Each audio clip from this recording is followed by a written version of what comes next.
terkait dengan Al-Quran tadi ada setidak-tidaknya 8 yang wajib kita lakukan.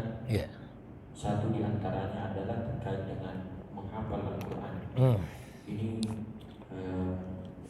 menghafal ini kan ada level-levelnya. Terkadang ada orang yang hafalannya cepat, tapi cepat juga lupa. Kemudian ada juga susah hafalnya, tapi susah juga lupanya. Nah, kalau bisa ya ketiga mungkin cepat hafal dan susah hilangnya. Mohon tipsnya ini. Terus ada satu Al-Quran yang kami baca dan ada amalan bahwa siapa yang sholat malam di malam Jumat membaca surah Yasin, kemudian As-Sajdah, kemudian Al-Insan dan Ad-Dukhan, maka hafalannya akan kuat. Mohon penjelasannya terkait ini. Kemudian yang kedua, kata-kata hamba pada ayat yang sebelumnya, subhanalladzi asra bi'abdi, tentang hamba. Bagaimana kita mengetahui indikator bahwa kita ini diakui oleh Allah Subhanahu wa taala sebagai hambanya dalam melakukan, atau jangan-jangan kita yang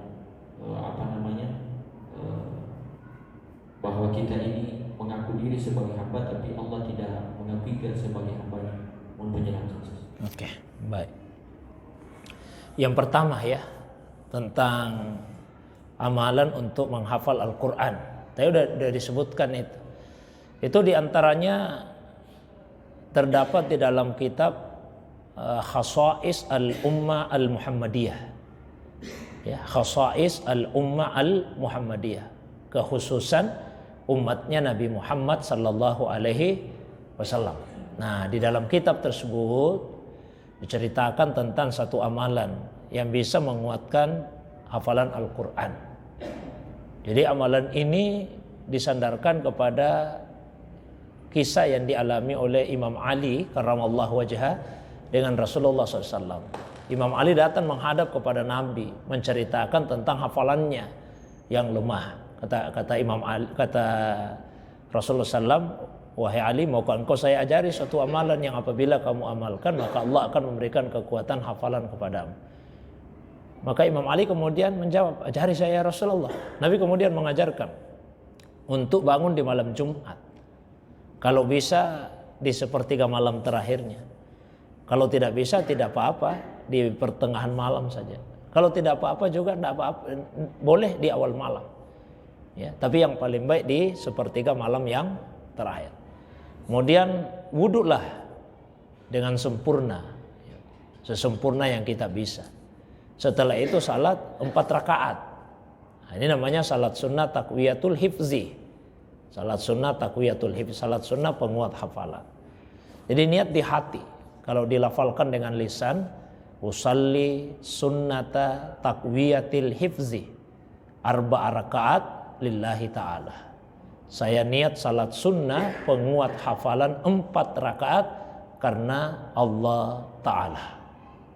Nah, surah yang dibaca di antaranya sudah disebut sebagian. Di rakaat yang pertama setelah membaca surah Al-Fatihah itu urutannya adalah surah Yasin. Surah Yasin. Nah, di rakaat yang kedua setelah membaca surah Al-Fatihah surah Ad-Dukhan, ya, Hamim. Kemudian di rakaat yang ketiga setelah membaca surah Al-Fatihah yaitu surah Al-Insan. Bukan surah Al-Insan, surah As-Sajdah. Ya, kemudian di rakaat yang terakhir yaitu surah Al-Mulk. Nah, jadi itu 4 surah yang dibaca. Ya, jadi surah Yasin, kemudian surah Ad-Dukhan, kemudian surah As-Sajdah, dan yang keempat surah Al-Mulk. Hampir 200 ayat semuanya itu. Sekitar 200-an ayat lah semuanya. Di malam Jumat. Di malam Jumat. Insya Allah Allah akan memberikan kekuatan hafalan. Diamalkan ya paling tidak 3 Jumat lah. Maksudnya Jumat ini, malam Jumat depannya lagi. Dan beliau menceritakan dalam kitab tersebut bahwa sudah ada beberapa orang yang mengamalkannya dan alhamdulillah mendapatkan manfaat dari amalan tersebut. Itu diantaranya tentang amalan supaya bisa mudah untuk menghafal Al-Quran. Yang kedua, mengenai apa tadi ya? Hamba, iya. Ada 3 tingkatan hamba Allah Subhanahu wa taala itu. Yang pertama disebut dengan ibadah, yang kedua dinamakan dengan ubudiyah, dan yang ketiga disebut dengan ubudah. Ibadah itu adalah beribadah kepada Allah atas dasar ilmu yakin. Kemudian ubudiyah, terjemahan Indonesianya kira-kira penghambaan. Ya, kalau ibadah terjemahannya beribadah, ubudiyah itu menghambakan diri kepada Allah. Yang disebut dengan ubudiyah yaitu beribadah kepada Allah atas dasar ainul yakin. Dan yang ketiga disebut dengan ubudah, yaitu beribadah kepada Allah atas dasar hakul yakin. Ya, itu yang paling tinggi. Kira-kira gambaran sederhananya seperti ini sebagai contoh permisalan. Ada tetangga saya penjual madu. Nah, sudah lama saya bertetangga dan saya tahu betul kejujurannya serta pengetahuannya tentang madu. Nah, datang ke rumah saya, dia sampaikan, Ustaz, di rumah ada madu yang manis sekali, lebih manis daripada madu-madu yang lain. Karena tetangga saya ini jujur dan saya tahu dia punya pengetahuan tentang madu, saya percaya apa yang dia sampaikan. Kepercayaan saya itu disebut dengan ilmu yakin. Lalu diajaklah saya ke rumahnya.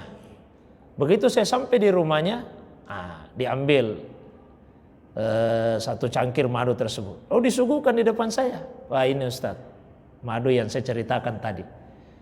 Kepercayaan saya, keyakinan saya pasti bertambah, Pak, dibandingkan yang pertama tadi ketika hanya mendengar ceritanya. Nah, sekarang saya lihat sendiri dengan mata kepala saya. Oh iya. Maka ini yang disebut dengan ainul yakin. Nah, keyakinan yang tertinggi pada saat dia meminta saya, ya silakan Ustaz, dicicipi madunya. Saya cicipi, Pak. Wih, manis betul ini Pak madu. Keimanan saya mencapai kesempurnaannya. Itulah yang dinamakan dengan hakul yakin. Yaitu permisalannya, Pak, permisalannya. Nah, kita semua beribadah kepada Allah Subhanahu wa taala tingkatannya begitu. Yang paling rendah levelnya ya ibadah kita atas dasar ilmu yakin. Yang kedua atas dasar ainul yakin. Yang tertinggi atas dasar hakul yakin. Terus ditanyakan tadi, gimana kita tahu bahwa Allah SWT mengakui kita sebagai hambanya? Tugas kita beribadah kepada Allah, menghambakan diri kepada Allah Subhanahu wa ta'ala. Allah akui atau tidak, itu sudah bukan urusan kita lagi. Penting kita ibadah saja kepada Allah SWT. Sama Pak ya, sering orang bertanya, kira-kira salat saya ini diterima Allah atau tidak ini? Jangan sampai tidak diterima sia-sia saya melaksanakan salat selama ini. Tugas kita salat. Diterima atau tidak itu urusannya Allah. Ya, tugas kita itu salat, lakukan dengan cara yang sebaik-baiknya saja yang kita mampu. Kita mau salat saja Pak, itu sudah luar biasa. Ya, sudah luar biasa. Banyak orang yang tidak mau salat. Kita ini alhamdulillah dikasih hidayah, kita mau salat. Ini hidayah luar biasa. Kita mau beribadah kepada Allah SWT, mau menyembah Allah, itu sudah hidayah Allah yang luar biasa kepada kita. Apakah setelah itu Allah terima, Allah akui kita?